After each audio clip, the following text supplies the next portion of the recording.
The Sheriff contains graphic descriptions of violence, and in one episode, sexual assault. It may not be suitable for all listeners. I'm Tony Adame, and you're listening to The Sheriff, a new podcast series brought to you by the Northwest Florida Daily News and the Gannett Company. Hey, if you haven't listened to episode 1 of The Sheriff yet, I'd say go back and download it. It's called The Wheels of Justice, and I think it'll make you understand the story a lot better. The Sheriff is now available for download on Apple Podcasts and Spotify, so go ahead and check out that first episode.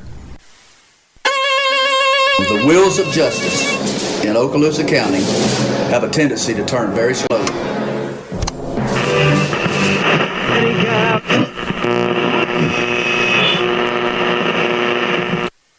I'm going to give a quick recap of what we talked about in the first episode.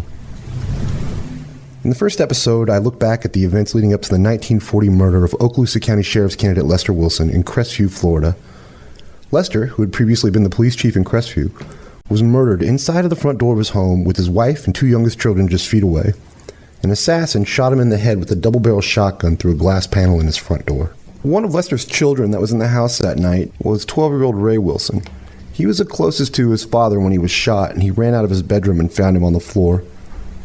18 years later, Ray became the sheriff of Okaloosa County, the youngest in the history of the state of Florida. He was just 27, and eventually solved his father's murder. The time leading up to Lester's murder was what we put under the microscope the most in the first episode, and I know it was a lot to unpack. It went back to him coming to Okaloosa County in around 1915, we think, and went through his time as Crestview's police chief from 1929 to 1931, and his losses in the 1932 and 1936 Okaloosa County Sheriff's elections, which went to a surprise runoff between Lester and Sheriff Johnny P. Steele in 1936. Lester made a lot of enemies in that time. None of them were more dangerous than Johnny P. Steele and his close-knit group of deputies, constables, and friends. They were all determined to put a stop to Lester's ambition, one way or the other. And it was the other civilians that Lester had the most trouble with, not necessarily the police and the constables on the surface. The group was led by a guy named Murray MacArthur, a 27-year-old, good-looking, popular guy in the community. And he was also the son of Johnny P. Steele's chief sheriff's deputy, James Alty MacArthur Sr., who went by J.A. He's also the younger brother of future sheriff James Alty MacArthur Jr., who went by Alty. Murray's close circle of friends included Charlie Powell, J.Q. Adams, and 2 brothers, Jesse and Doyle Casey. Things got really bad between the 2 groups in 1936 after the election, but things really came to a head in March 1939 when Murray MacArthur and Charlie Powell confronted Lester outside of a bar in Crestview. The confrontation ended with Lester shooting and killing Murray, who was just 27 years old, and shooting and severely wounding Powell, a man with a long history of violence, including a 1930 assault conviction for cutting another man, Jesse Linton, with a knife. According to Lester and his family, the gunfight with Murray and Charlie was the end of years of harassment, physical intimidation of Lester by Murray and members of his kind of pseudo-gang. And it was all done under the protection of the Okaloosa County Sheriff's Office. And all came as a direct result of Lester narrowly missing a win in the 1936 Sheriff's election, which Steele was a heavy favorite in and had to beat Lester in a runoff. Afterward, Lester and his supporters were vocal about their belief that ballot stuffing had cost them the election. It caused a lot of problems. Lester, understandably, was arrested for manslaughter after he killed Murray MacArthur. But at his trial, Lester argued self-defense, and he was acquitted in one of the more sensational trials in state history to that point. It came complete with a witching hour, not guilty verdict that came back from the jury at 3 a.m. And that was after they came out at 9 p.m. and told the judge they were hopelessly deadlocked. He told them to go back in, argue it out, and he didn't care if it took all night. And it almost did. After his acquittal, Lester announced pretty quickly he was going to run for sheriff again in 1940. It would be his 3rd try after losing in 1932 and 1936. But the difference this time was that he was quickly the odds-on favorite. Steele's party were really shook by the almost loss in 1936. And they were deciding to run a different candidate in a guy named H. Isle Enzer, one of the brothers in the powerful Enzer family in Okaloosa County. 2 of H. Isle Enzer's brothers, Dr. Owen Enzer and Dr. Judd Enzer, founded and ran the first hospital in Okaloosa County, the Enzer Brothers Hospital, in 1926. For a long time, it was the only hospital between Pensacola and Mariana, so it covered a pretty huge region and served a lot of people. The problem for Lester announcing he was going to run for sheriff was that the threats on his life started coming pretty quick and fast at that point. And it wasn't just threats. One time he was offered $2,000 to drop out of the race, and there were even bigger offers, up to $10,000 even to move his family completely out of the county, which some of his friends thought was going to be a pretty good idea. But Lester was stubborn. He didn't want to back down from anybody.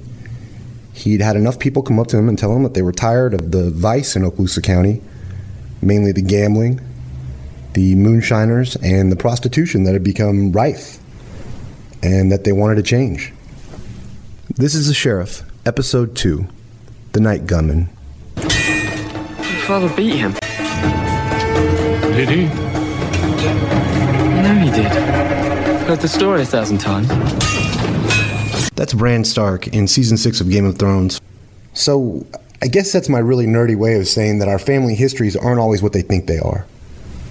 And sometimes we put a shine on things because it makes us look better or makes our family look better.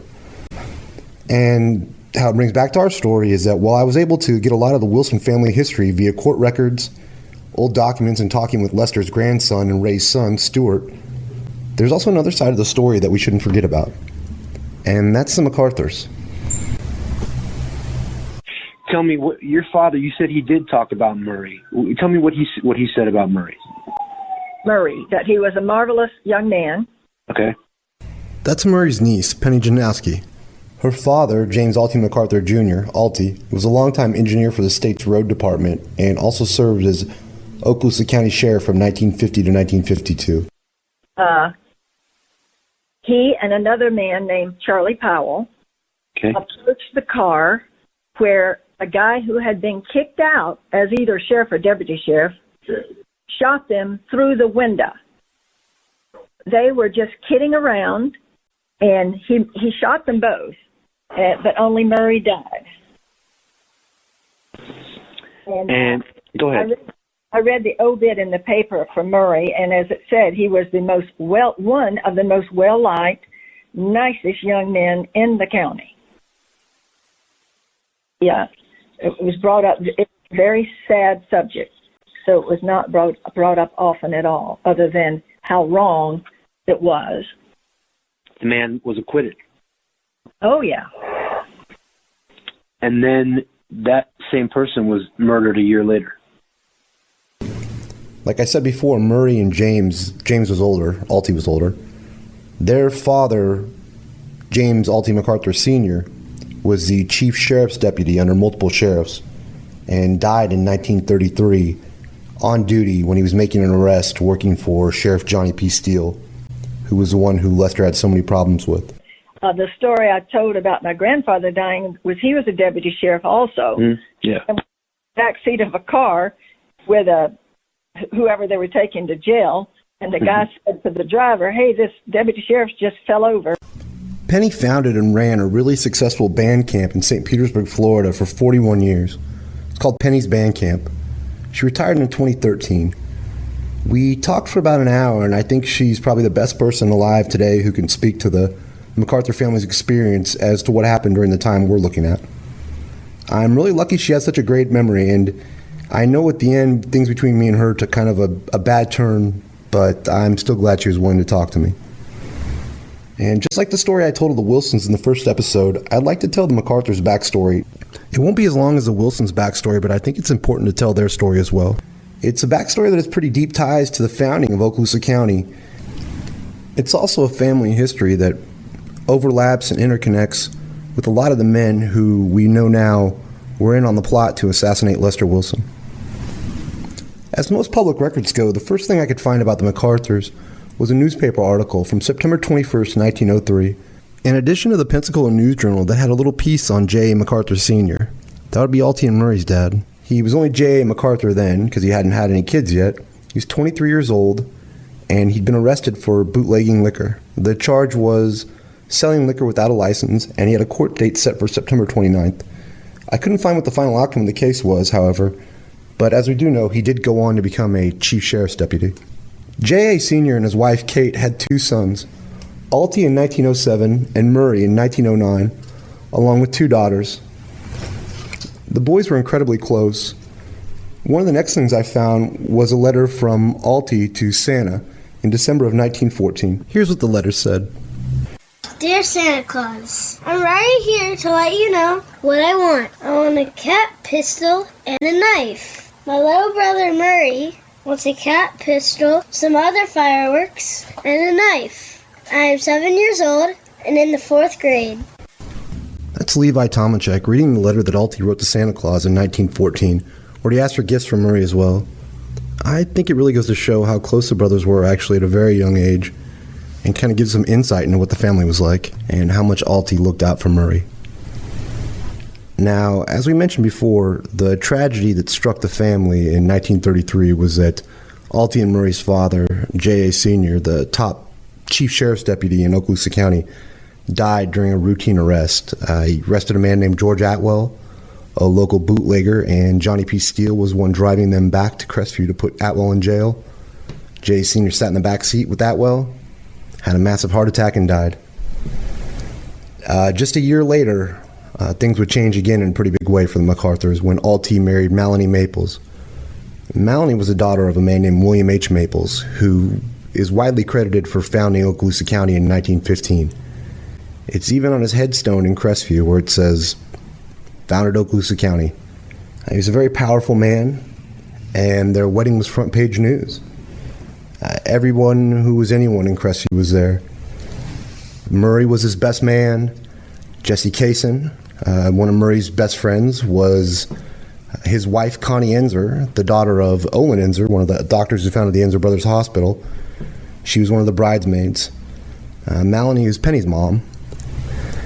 And also, because we have this article that talks about everybody that was there and what their roles were, we know now at this wedding that at least one of the men who would be put on trial for killing Lester Wilson and at least a half dozen others who would testify in his defense were also at the wedding that day.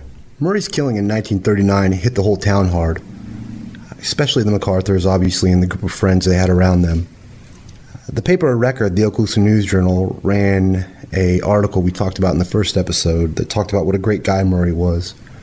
And I'm not saying that I don't believe that, but the man that ran the Okaloosa Journal at that time, Bob Sykes, was someone that was also pretty close with the MacArthurs and had a history of not telling the truth in his own newspaper.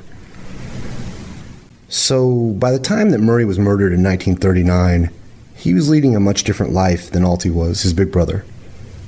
Alty had a wife, kids, and a brand new home on Millionaires Row in Crestview.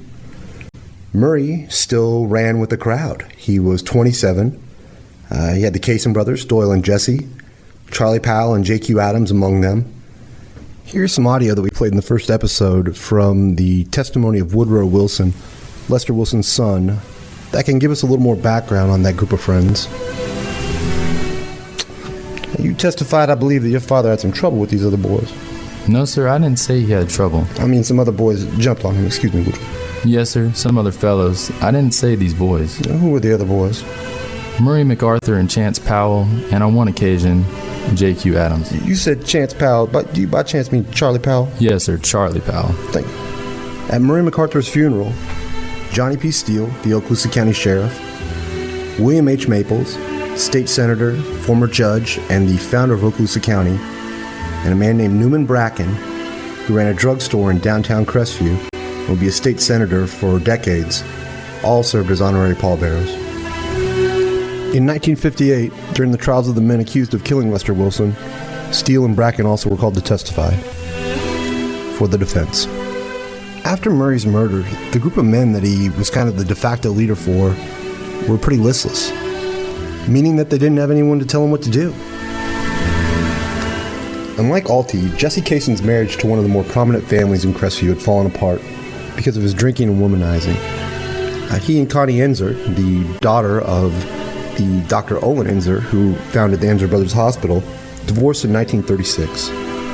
His younger brother, Doyle Kaysen, who ended up being married 5 times, spiraled quickly into alcoholism like his big brother. By 1940, following Murray's murder, both of the brothers had reached a point of desperation and poverty. Jesse had remarried quickly to a woman named Mamie, and they had 2 children, a son, Uli, and a daughter, Juanita. In the 1940 census, Jesse listed his occupation as fruit buyer, saying he worked an average of 50 hours per week, although he also had a taxi service he ran around that time that he listed as other source of income. Doyle spent almost all of his time finding work where he could and drinking with his friend Burris Brown, known around Crestview as One-Eyed Burris Brown. Lester Wilson's candidacy for sheriff in 1940 and his popularity among the masses had done little to bury the idea that Johnny P. Steele hadn't been a very good sheriff, nor had Joe Adams been a very good constable in their time in office. But to really understand this more, we need to look at that Johnny Steele and Joe Adams weren't just looked at as being a bad sheriff and bad constable. They were looked at as having let Lester Wilson get away with the murder of one of the town's kind of golden boys, so to speak, and the son of one of their former colleagues, Deputy Sheriff J. MacArthur, and the younger brother of one of their really close friends, Alty MacArthur. Steele's inability to control Lester Wilson and protect the interests of the old guard in Okaloosa County had led to his public declaration that he wouldn't be a candidate in 1940. And that leads us up to March 15, 1940, the day of Lester's murder.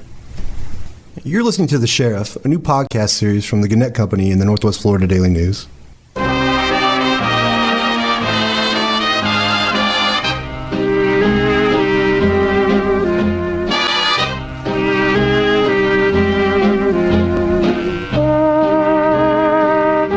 Here's how I'd like to tell you about the day Lester Wilson was murdered, March 15, 1940. First, from Lester's point of view. Then after we get to the murder itself, I can start filling in the blanks, and my hope is that it will be like driving out of a rainstorm when I do the latter. In that, I mean that as I'm telling you about what happened to Lester, that's going to be the worst part of the storm, where our windshield wipers are set at the highest level and we can still barely see the road. When I start to fill in the blanks, I can give us kind of a Rashomon-style view of the story, where we start to see it from different viewpoints until we understand the whole thing. Not unlike some movies like Gone Girl or The Usual Suspects. So back to March 15, 1940. In the first episode, we talked about how much colder Crestview is than anywhere else in Northwest Florida. And March 15, 1940 wasn't any different. It was a Friday and it was really cold.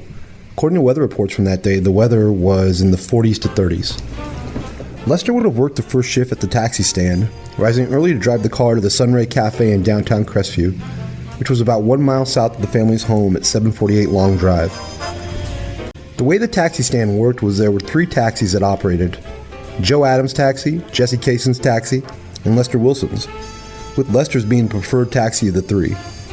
The taxis collected fares by either people walking up to the cab stand and waiting for a ride, or by calling the Sunray Cafe, where all the taxi owners helped split the phone bill each month for its use. So someone could call the Sunray Cafe to see if there were any cabs available, and the owners usually hung out in the cafe when they weren't busy. So the role the Sunray Cafe played in this was pretty minimal for the Wilsons, other than that they worked out of there. They didn't spend a lot of time hanging out there. Jesse Casen did, and he got drunk a lot. He was in there drinking beer, and he wasn't usually driving his cab unless someone really was desperate. Joe Adams had to work a lot. He had a full-time job as a constable, and so his cab didn't run that much either. So it meant the Wilsons were not just the preferred one, they were the one that was the most reliable for the people in the town. At around 7:45 p.m. on March 15th, Lester asked Woodrow if he could drive him home so he could listen to the 8 p.m. news with Elmer Davis on the radio. Riding with Woodrow and Lester was Veenie Davis, a taxi fare, and a woman who lived just 2 houses down from them on Long Drive with her parents and her younger brother Curtis, who was 16 years old at the time. And there was a good reason for Lester to want to come home and listen to the news every night. At that time, America was barreling toward World War II in Europe, and with several sons who were military age, he wanted to stay up on what was going on overseas. Nations bring you Elmer Davis and the news. The recent report from Paris that the Allies are contemplating an attempt at the encirclement of Russia by attacks from the north and south found support in various pieces of evidence today. Woodrow dropped Veenie Davis off, then moments later dropped Lester off in front of their house. He turned his car around to head back downtown to the cab stand in Crestview. At this point, it would have been no later than 7:50 p.m. Now here's where I'm going to start to give you some different points of view on what happened that night. And I think it's important to establish that no one in the Wilson home that night got a good look at the killer, or killers. Here's Bama Wilson, Lester's wife, talking about what was going on inside of the house right after he was shot. As I said before, this is a reenactment of the trial transcript from 1958. Did your husband turn the radio on? Yes, sir. What happened after that? After the news, he turned somewhere else and was listening to music or something. I don't remember what. Then what happened? Well, I heard an awful explosion, gunfire. It went like a terrible explosion. Mrs. Wilson, how many explosions did you hear, please? Just one. Were you still seated and looking into the fire at that time? Yes, sir. Your back was turned to the front door, is that correct? Not right to the door, but my back was toward my husband sitting by the radio. So you were not looking in the direction of the front door? No, sir. What did you do upon hearing this explosion? Jumped up, opened the front door, turned on the porch light, and looked across. In front was an old field, and I looked out across there. Did you see anything at that time? No, sir. Did you see anybody? No, sir. Did you see any automobiles? No, sir. Where was the light that you had to turn on?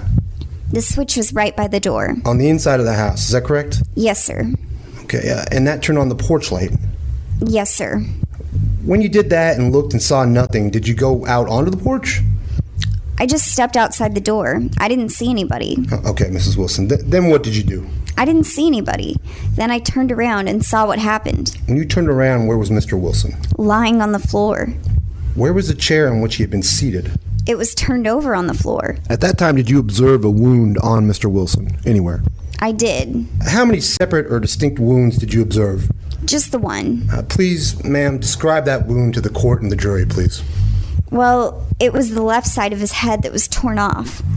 Now, when you speak of the left side of his head, I realize you were not a doctor, but was the wound into the head like this, or was it in the back of the head? It was back, this way, just taking part of the top off. All on the left side? Yes, sir. You observed the wound, did you not? I did. Do you know how long Mr. Wilson lived after receiving that wound?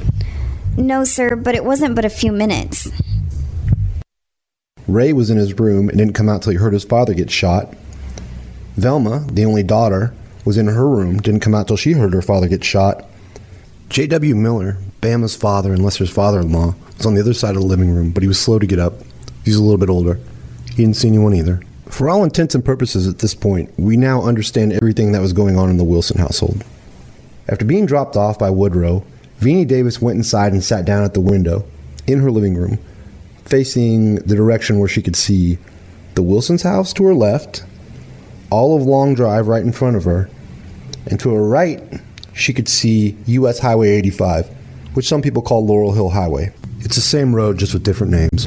A few minutes after she sat down, Venie saw a car come off Laurel Hill Road / Highway 85, and it slowed down as it approached the Wilson's house.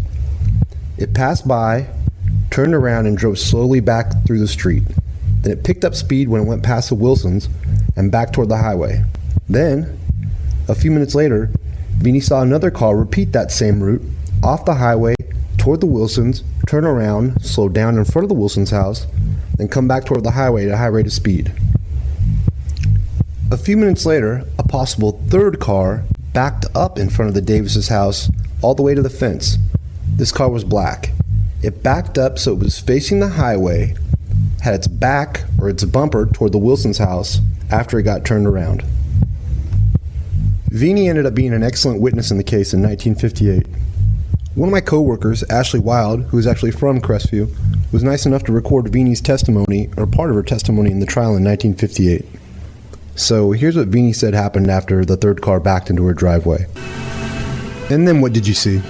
Very soon after that, we heard a gun shoot. How many times did you hear a gun shoot? Once. Then what did you do? I got up and went to the door. Did you walk or run to the door? I walked. Outside and out on the front porch. So you went outside? Yes. What'd you see, Vinny? I saw Miss Wilson walking from the door to the steps on her porch with the porch light on. Did you see any automobiles out on the lane then? No, sir. Did you see any people? No, sir. But you did see Mrs. Wilson? Yes, sir. Did you hear anything from the Wilson house, other than the shot, I mean? I heard her crying and taking on. What did you do after that? I ran up there. By yourself? No, sir. With my father. What did you find when you arrived at the Wilson home? I found him lying there in the front door, dead. Or dying, at least. Okay. As I understand it, when you first came out the door, you did not see anyone or any cars on the lane at that time? Yes, sir. Were you blinded by any lights? Not right then. Were you blinded by lights later? As I went up there, yes, sir.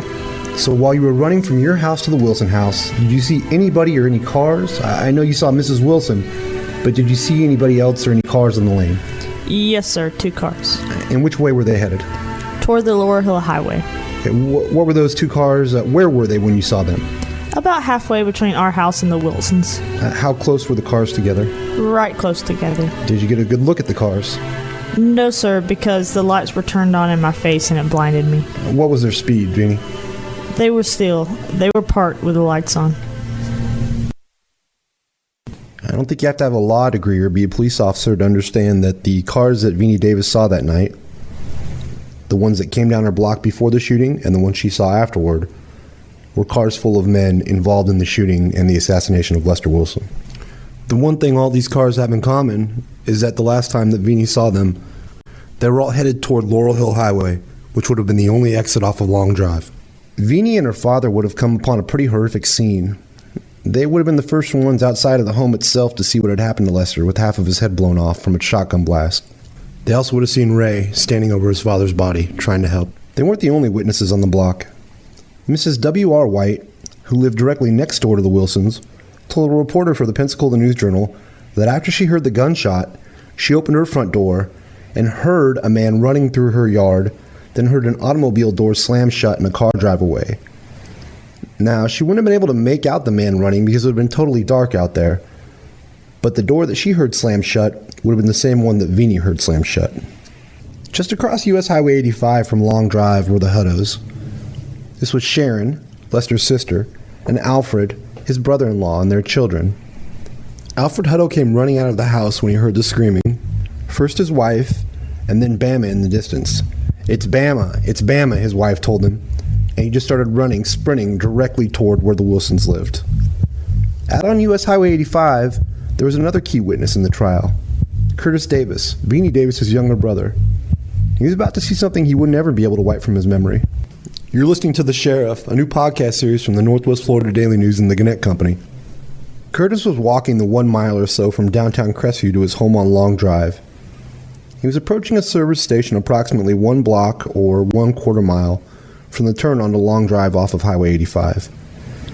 Curtis said he heard what he called an explosion, but he ignored it and kept walking toward Long Drive. Within the next minute, he saw a 1938 Ford and a 1937 Ford come off of Long Drive and turn onto U.S. Highway 85 toward him, going about 70 miles per hour.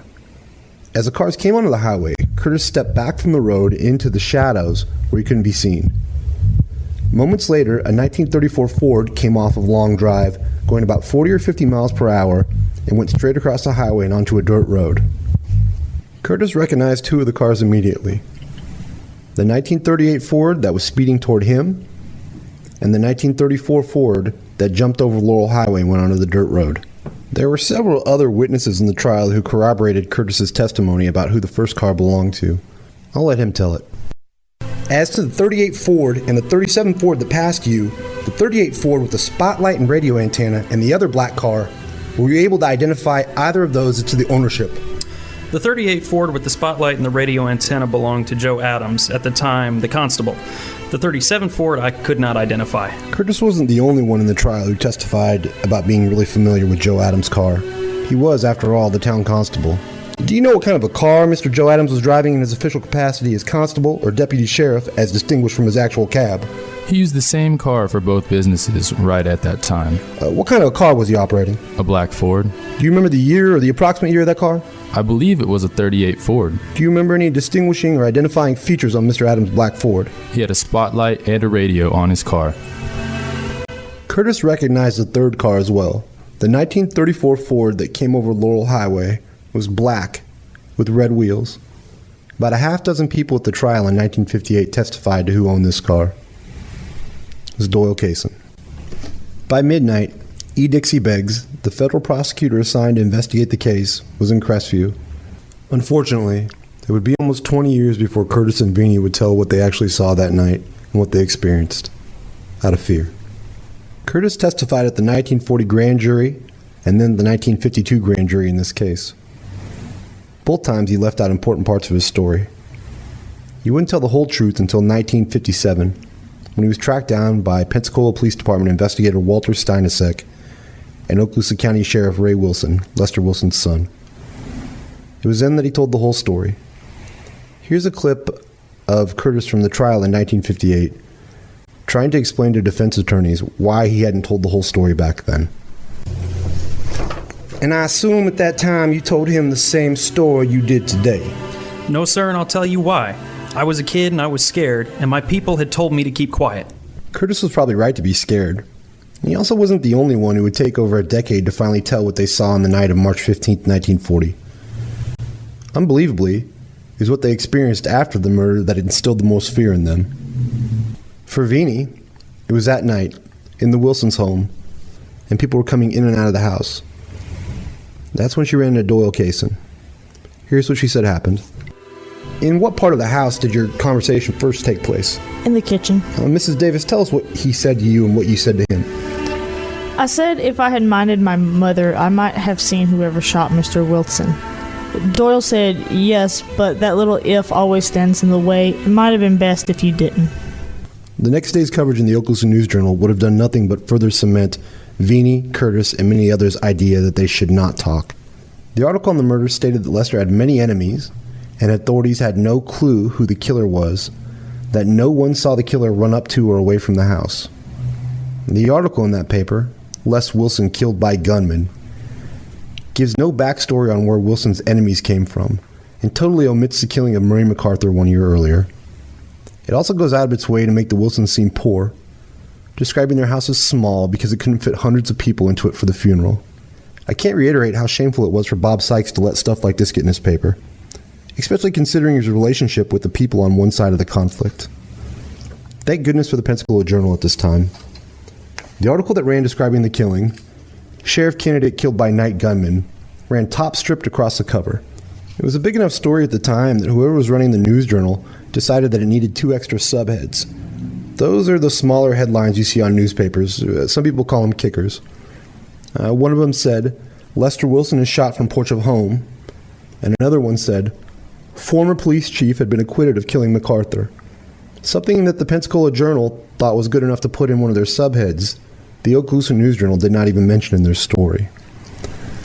There's no author credited to that article. It just said special in the byline.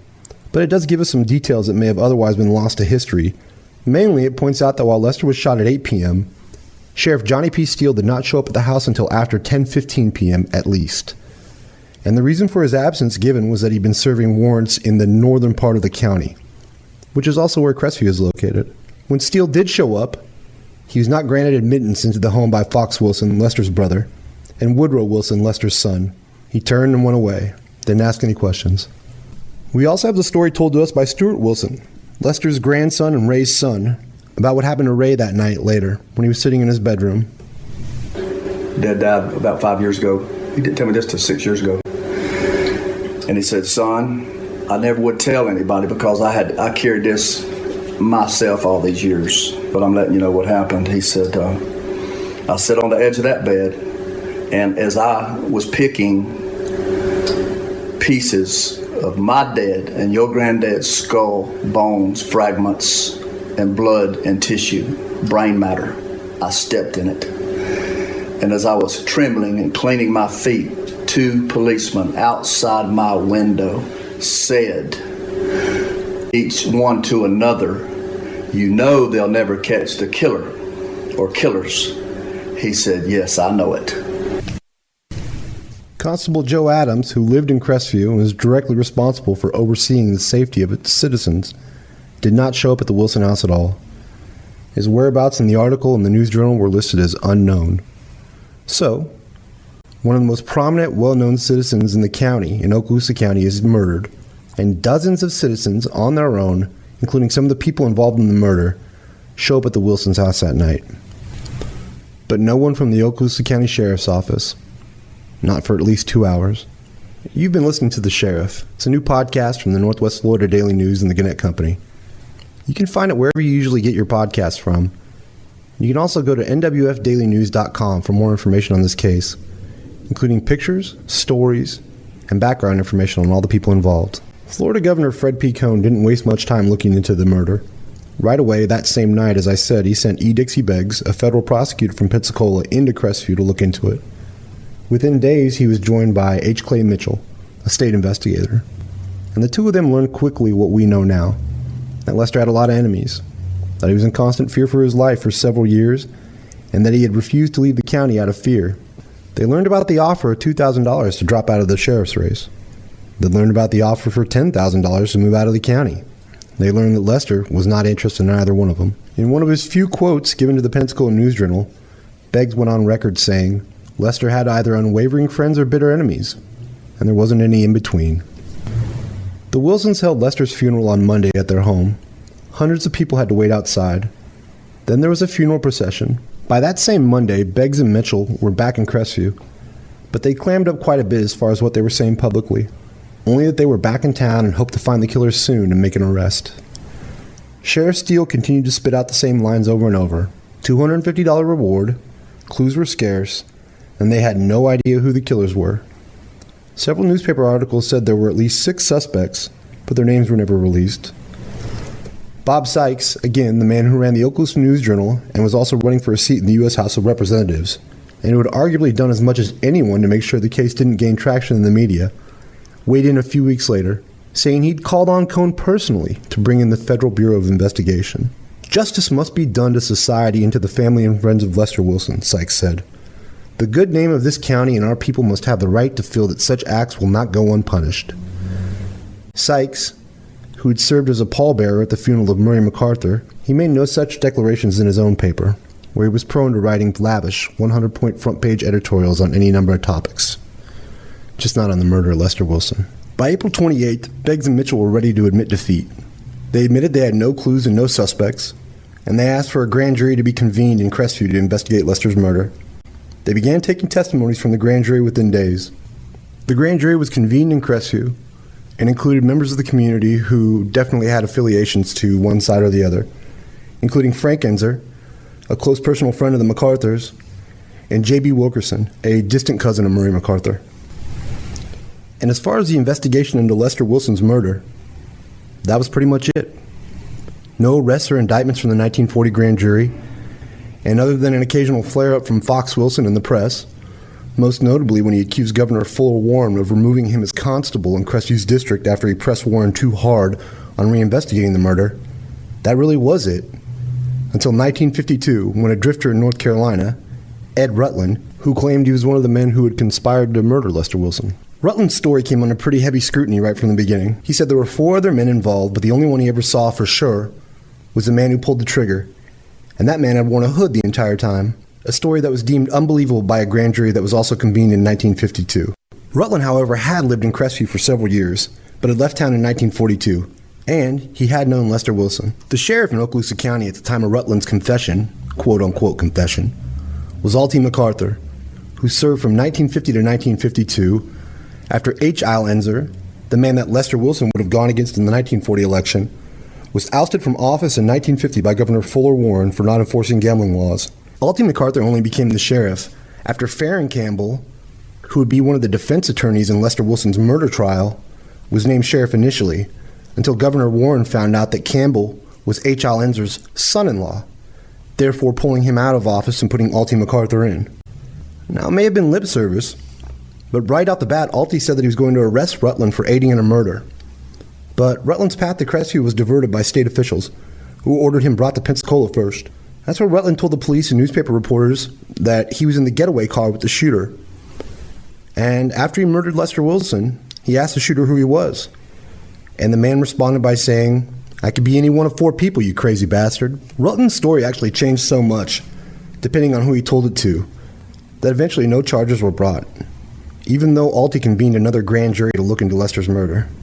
So for the second time, a grand jury in Crestview convened to investigate Lester's murder and came away with no arrests. And not long after the second grand jury was convened, H. Isle Enzer was back in office. It was business as usual in Okaloosa County. For the Wilsons, without the main breadwinner in the household and 4 out of the 6 children still school age, things got hard fast. And they had to come together like never before. It was part of kind of surviving and the family doing whatever they needed to keep getting along.